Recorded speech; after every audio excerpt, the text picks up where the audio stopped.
If I think about people who I look up to, they're people who walk humbly and treat other people with respect. It's okay to have a different opinion. You don't have to agree with it, but at least let that person have their own opinion.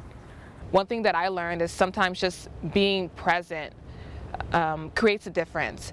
And sometimes my presence alone, when I occupy certain spaces where there aren't a lot of people who look like me, that's just an empowerment in itself. And what I'm learning for me and what works best for me is going into the community and making a difference and seeing how my journey can inspire other people.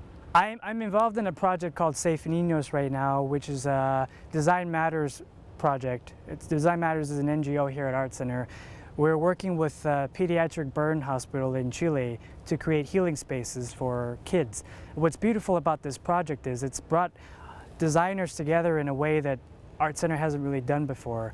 You know, we have these things called TDSs where typically we compete with each other to get to do the best project, but because this was such a sensitive issue, we put our egos aside and we decided that if we worked together, we could do something great for the community and for people.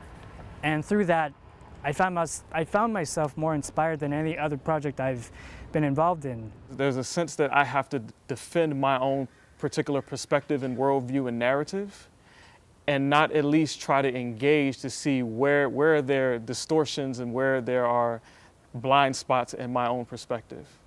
I think, like I said, in a fragmented world, we need dialogue.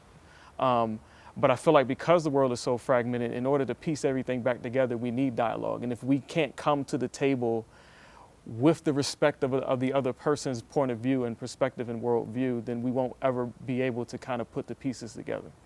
People generally make decisions using assumptions, and those assumptions are what cause you to think one way or the other. It's not that people aren't intelligent in making good decisions. So like recognizing the complexity of these decisions and all the different factors that go in is something that you can only really get from your personal experience and seeing how these decisions are made. Make a difference. You don't have to quit your job and march up to Capitol Hill. You just need to have a discussion about it and be aware of what's going on and continue asking questions.